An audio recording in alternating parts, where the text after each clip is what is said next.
Okay, guys, here we go. Chapter 6. Remember in Chapter 5, we found out that Mr. Bruner is really a centaur named Chiron, and a centaur is half man, half horse. So Percy has some kind of connection to Greek mythology. We don't know what it is yet, who exactly he is and why he belongs there, but we're going to find out in the next couple of chapters. In this chapter, 6, the title is called I Become Supreme Lord of the Bathroom. Once I got over the fact that my Latin teacher was a horse, we had a nice tour, though I was careful not to walk behind him. I'd done Pooper Scooper Patrol in the Macy's Thanksgiving Day Parade a few times, and I'm sorry, I did not trust Chiron's back end the way I trusted his front. We passed the volleyball pit. Several of the campers nudged each other. One pointed at the minotaur horn I was carrying. Another said, "That's him." Most of the campers were older than me. Their satyr friends were bigger than Grover, all of them trotting around in orange Camp Half-Blood t-shirts with nothing else to cover their bare, shaggy hindquarters. I wasn't normally shy, but the way they stared at me made me uncomfortable. I felt like they were expecting me to do a flip or something. I looked back at the farmhouse. It was a lot bigger than I'd realized. 4 stories tall, sky blue with white trim, like an upscale seaside resort. I was checking out the brass eagle weather vane on top when something caught my eye. A shadow in the uppermost window of the attic gable. Something had moved the curtain, just for a second, and I got the distinct impression I was being watched. "What's up there?" I asked Chiron. He looked where I was pointing and his smile faded. "Just the attic. Somebody lives there?" "No," he said with finality, "not a single living thing."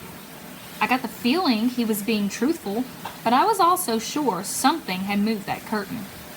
"Come along, Percy," Chiron said, his light-hearted tone now a little forced. "Lots to see."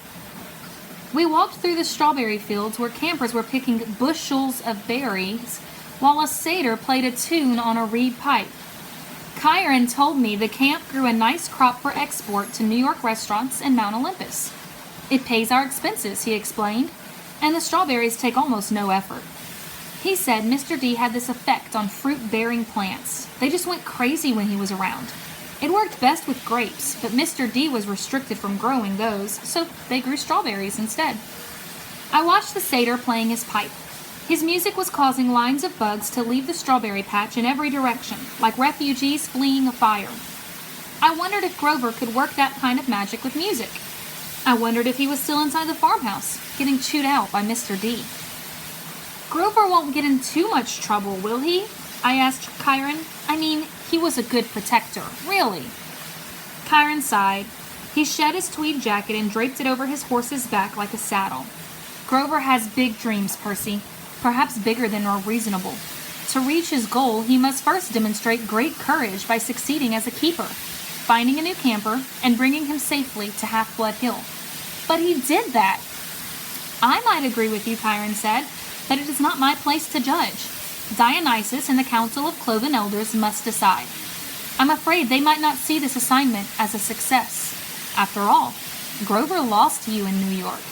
Then there's the unfortunate, fate of your mother, and the fact that Grover was unconscious when you dragged him over the property line. The council might question whether this shows any courage on Grover's part." I wanted to protest. None of what happened was Grover's fault. I also felt really, really guilty. If I hadn't given Grover the slip at the bus station, he might not have gotten in trouble. "He'll get a second chance, won't he?" Chiron winced. "I'm afraid that was Grover's second chance, Percy. The council was not anxious to give him another either after what happened the first time, 5 years ago. Olympus knows I advised him to wait longer before trying again. He's still so small for his age." "How old is he?" "Oh, 28. "What? And he's in 6th grade?" "Satyrs mature half as fast as humans, Percy. Grover has been the equivalent of a middle school student for the past 6 years. "That's horrible." "Quite," Chiron agreed. "At any rate, Grover is a late bloomer, even by satyr standards, and not yet very accomplished at woodland magic. Alas, he was anxious to pursue his dream. Perhaps now he will find some other career." "That's not fair," I said. "What happened the first time? Was it really so bad?" Kyron looked away quickly. Let's move along, shall we? But I wasn't quite ready to let the subject drop. Something had occurred to me when Kyron talked about my mother's fate, as if he were intentionally avoiding the word death. The beginnings of an idea, a tiny, hopeful fire started forming in my mind. Kyron, I said, if the gods in Olympus and all that are real, yes, child. Does that mean the underworld is real too? Yes, child. He paused, as if choosing his words carefully. There is a place where spirits go after death. But for now, until we know more, I would urge you to put that out of your mind. What do you mean until we know more? Come, Percy, let's see the woods. As we got closer, I realized how huge the forest was. It took up at least a quarter of the valley, with trees so tall and thick you could imagine nobody had been in there since the Native Americans. Kyron said, the woods are stocked if you care to try your luck, but go armed. Stocked with what? I asked. Armed with what? You'll see. Capture the flag is Friday night. Do you have your own sword and shield? My own? No, Kyron said, I don't suppose you do. I think a size 5 will do. I'll visit the armory later. I wanted to ask what kind of summer camp had an armory, but there was too much else to think about, so the tour continued. We saw the archery range, the canoeing lake, the stables, which Kyron didn't seem to like very much, the javelin range, the sing-along amphitheater, and the arena, where Kyron said they held sword and spear fights. Sword and spear fights? I asked. Cabin challenges and all that, he explained. Not lethal, usually. Oh yes, and there's the mess hall. Kyron pointed to an outdoor pavilion framed in white Grecian columns on a hill overlooking the sea. There were a dozen stone picnic tables, no roofs, no walls. What do you do when it rains? I asked. Kyron looked at me as if I'd gone a little weird. We still have to eat, don't we? I decided to drop the subject. Finally, he showed me the cabins. There were 12 of them nestled in the woods by the lake. They were arranged in a U, with 2 at the base and 5 in a row on either side. And they were, without the doubt, the most bizarre collection of buildings I'd ever seen. Except for the fact that each had a large brass number above the door, odds on the left side, evens on the right, they looked absolutely nothing alike. Number 9 had smokestacks like a tiny factory. Number 4 had tomato vines on the walls and a roof made out of real grass. 7 seemed to be made of solid gold, which gleamed so much in the sunlight that it was almost impossible to look at. They all faced a commons area about the size of a soccer field, dotted with Greek statues, fountains, flower beds, and a couple of basketball hoops, which were more my speed. In the center of the field was a huge stone-lined fire pit. Even though it was a warm afternoon, the hearth smoldered. A girl about 9 years old was tending the flames, poking the coals with a stick. The pair of cabins at the head of the field, numbers 1 and 2, looked like his and hers mausoleums, big white marble boxes with heavy columns in front. Cabin 1 was the biggest and bulkiest of the 12. Its polished bronze doors shimmered like a hologram, so that from different angles, lightning bolts seemed to streak across them. Cabin 2 was more graceful somehow, with slimmer columns garlanded with pomegranates and flowers. The walls were carved with images of peacocks. I need to sneeze. Zeus and Hera, I guess? Correct, Kyron said. Their cabins look empty. Several of the cabins are, that's true. No one ever stays in 1 or 2. Okay, so each cabin had a different god, like a mascot. 12 cabins for the 12 Olympians, but why would some be empty? I stopped in front of the first cabin on the left, cabin 3. It wasn't high and mighty like cabin 1, but long and low and solid. The outer walls were of rough gray stone, studded with pieces of seashell and coral, as if the slabs had been hewn straight from the bottom of the ocean floor. I peeked inside the open doorway and Kyron said, "Oh, I wouldn't do that."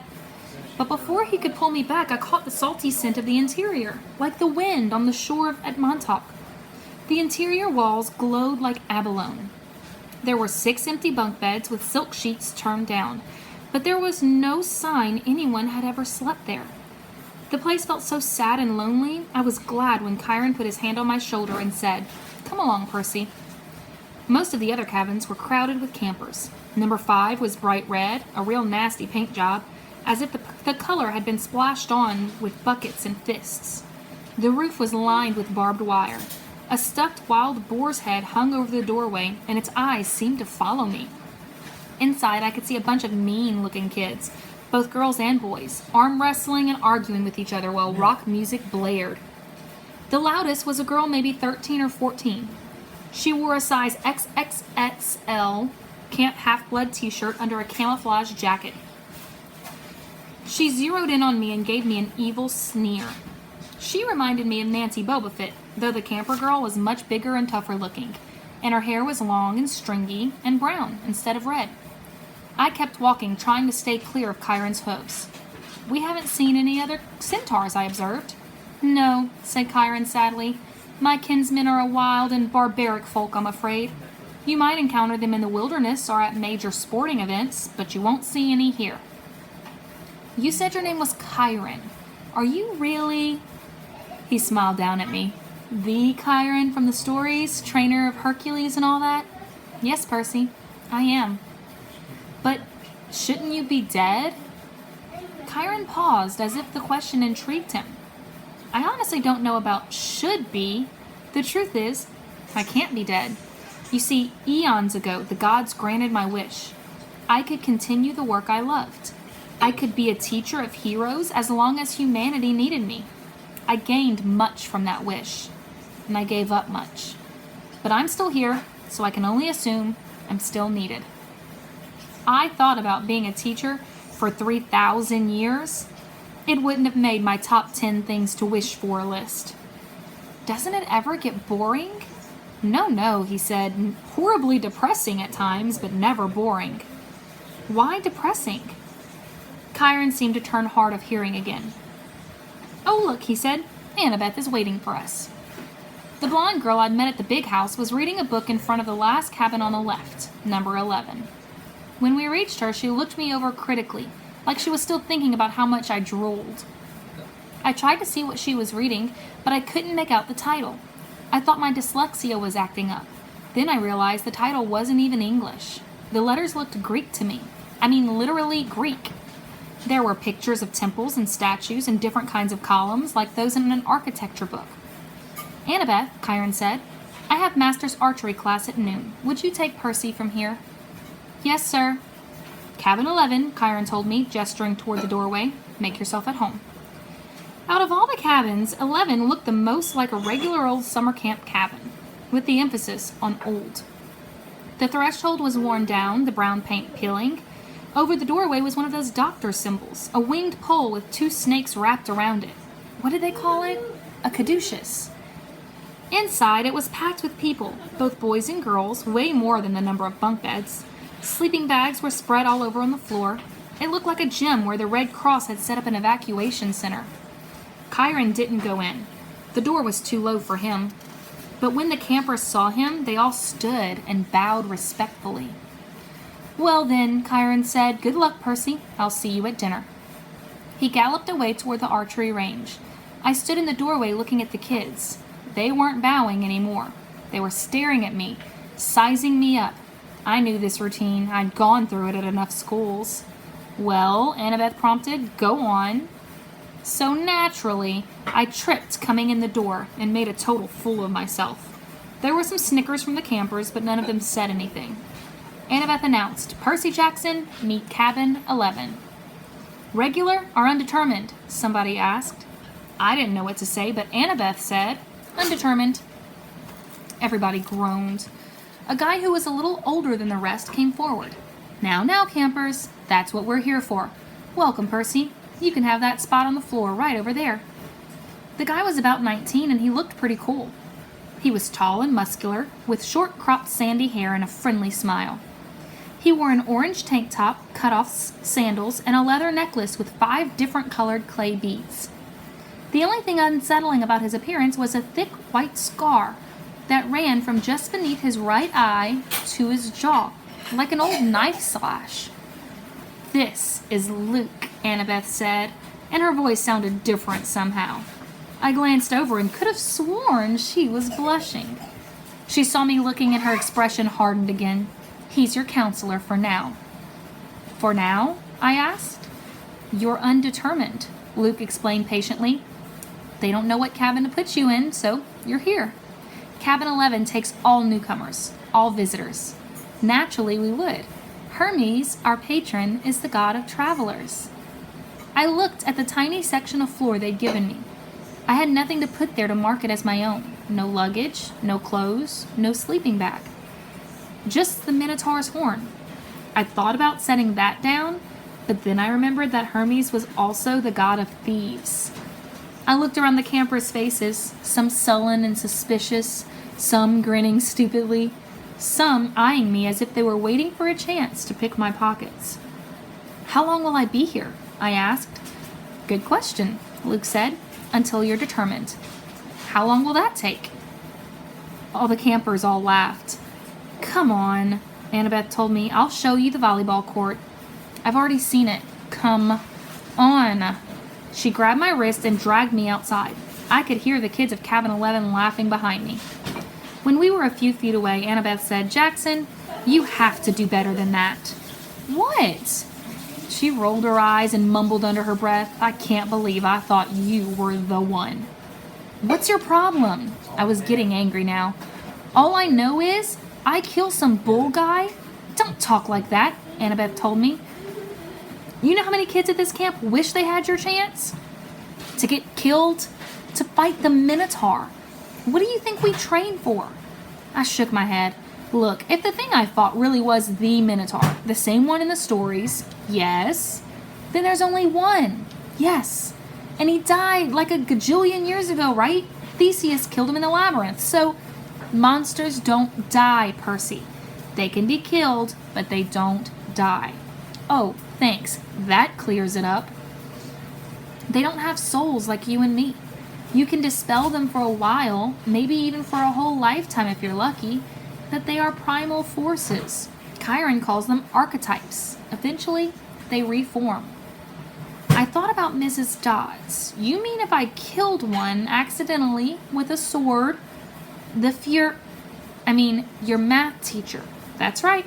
She's still out there. You just made her very, very mad. How did you know about Mrs. Dodds? You talk in your sleep. You almost called her something. A fury? They're Hades' torturers, right? Annabeth glanced nervously at the ground as if she expected it to open up and swallow her. You shouldn't call them by name, even here. We call them the kindly ones, if we have to speak of them at all. Look, is there anything we can say without it thundering? I sounded whiny, even to myself, but right then I didn't care. Why do I have to stay in Cabin 11 anyway? Why is everybody so crowded together? There are plenty of empty bunks right over there. I pointed to the first few cabins, but Annabeth turned pale. You don't just choose a cabin, Percy. It depends on who your parents are. Or your parent. She stared at me, waiting for me to get it. My mom is Sally Jackson, I said. She works at the candy store in Grand Central Station. At least she used to. I'm sorry about your mom, Percy, but that's not what I mean. I'm talking about your other parent. Your dad? He's dead. I never knew him. Annabeth sighed. Clearly she'd had this conversation before with other kids. Your father's not dead, Percy. How can you say that? Do you know him? No, of course not. Then how can you say... Because I know you. You wouldn't be here if you weren't one of us. You don't know anything about me. No? She raised an eyebrow. I bet you moved around from school to school. I bet you were kicked out of a lot of them. How? Diagnosed with dyslexia. Probably ADHD too. I tried to swallow my embarrassment. What does that have to do with anything? Taken together, it's almost a sure sign. The letters float off the page when you read, right? That's because your mind is hardwired for ancient Greek. And the ADHD, you're impulsive, can't sit still in the classroom, that's your battlefield reflexes. In a real fight, they'd keep you alive. As for the attention problems, that's because you see too much, Percy, not too little. Your senses are better than a regular mortal's. Of course the teachers want you medicated. Most of them are monsters. They don't want you seeing them for what they are. You sound like you went through the same thing. Most of the kids here did. If you weren't like us, you couldn't have survived the Minotaur, much less the ambrosia and nectar. Ambrosia and nectar? The food and drink we were giving you to make you better. That stuff would have killed a normal kid. It would have turned your blood to fire and your bones to sand, and you'd be dead. Face it, you're a half-blood. A half-blood? I was reeling with so many questions I didn't know where to start. Then a husky voice yelled, "Well, a newbie." I looked over. The big girl from the ugly red cabin was sauntering toward us. She had 3 other girls behind her, all big and ugly and mean-looking like her, all wearing camo jackets. "Clarice," Annabeth sighed, "why don't you go polish your spear or something?" "Sure, Miss Princess," the big girl said, "so I can run you through with it Friday night."